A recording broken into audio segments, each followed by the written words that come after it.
I'm CT. When I'm not podcasting, I live in the real world. Everybody has to work, right? Well, my job is CS, customer service, solutions, relationships, and generating motivation to keep my team pumped up and connected to every single guest that comes into that store to pick up a few things or to fill up that basket like you would not believe. This is C.T.C.S. Episode number 10. The next step after calling in sick no longer works.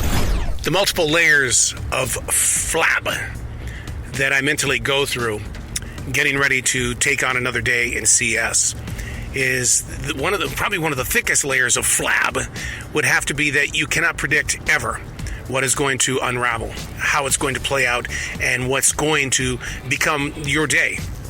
Will the day move quickly? Will it move slowly? Will I remember to put things away in the rightful place? That's always my biggest challenge in the way that I do the putbacks, and that's how I challenge myself and my memory is that I go back and I put things back and know that store, and because I think that in the eyes of our guests that when they say, do you know where this is, and I don't even blink an eye and we're on our way back there, I think that having that confidence gives them assurance that they're in the right place at the right time, that they're not going to waste a lot of time going back to find something. But here we go, getting through the flab. In other words, the minutes before walking into the store, the thoughts and, the worries. And I always tell my wife, don't write the story because it hasn't happened. Write the story as it's happening. It's a cold, rainy day in the city. People are moving around pretty slow, and I'm moving around slow because I hurt. Oh my God, my whole body just hurts, and it's really kind of our first fall cold day. And the bright, beautiful smiles that you normally see on people, they're not here. And I think it's because that's what the gray sky does. I mean, that's why I probably could never really live in Seattle or someplace like that, because it rains all the time. And when it rains here, I mean, it's like the whole bottom falls out, and you just try to struggle to get your energy back. And so the way that I get my energy is I work. I get really into what's going on. I go block. I go mop the floors. I go do something just to keep the mind, body, and soul going. Wow, nobody saw this coming. We look at the board here of who's on what team and who's going to be doing what today. And our team is doing very well. And then all of a sudden, one by one, I don't feel good. I got to go home. And we lost two players within about maybe 35, 40 minutes. And so now, with a packed house, you've got to still make sure that guests are going to get out on time, and then they're not going to be waiting in super large lines and things like that. We're down 2 cashiers, and you've got to put on that candy-coated smile. And if people say, "How are you doing?" I'm fantastic. I hope you're doing fantastic as well. And really, perk up the customer charm and just really kind of get into the game and stay in the game. But didn't think that we would lose 2 people like that. There seems to be a common thing that happens like almost every day, and that is that people bring in the wrong credit card. And I don't know why in the year that I've been doing this that all of a sudden in the past 2 to 3 weeks that has been the number one thing is I got the wrong credit card, and they've got a full basket of groceries, maybe anywhere between $175 and $300, and there it goes. It goes up to the front of the store and it's got to be put back, and it's like, well, I got the wrong credit card, and I don't understand, but whew, man, somebody's gonna be busy. Interesting. Whew.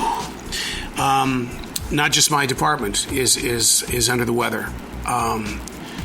Deli they're going to close down early, and the meat department's already closed down. I got to keep my mask on. Thank God in heaven I got my flu shot earlier this week.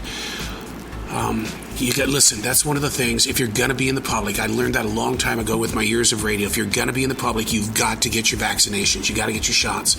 And because it's that time of year.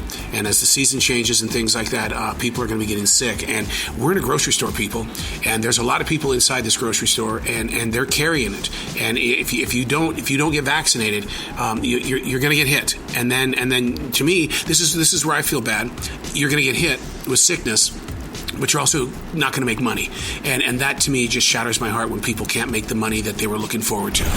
Do people come up and ask questions to belong to an acceptance circle or something like that. I mean, I must be a magnet for people asking questions, because people are endlessly asking me questions. I mean, there's a guy today, and he goes, "Hey man, have you ever been on a website where you look at mugshots of people that were beat up before they were put in jail?" No, I have not. What does that have to do with what I'm doing here? No, I don't do that, because I don't want to feel sad about something. I need to be on my game. I need to be upbeat, and to talk about it is you're going to take me off my game, and I'm affected by that so easily, because it's a sad story.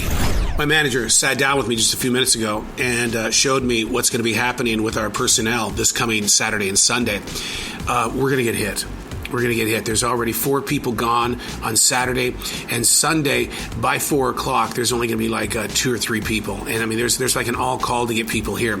On our new app, there's a thing on there that you can go in there and say and claim it. Hey, if you're from a different store, if you're from a different department, you can go in there and you can become a part of the team.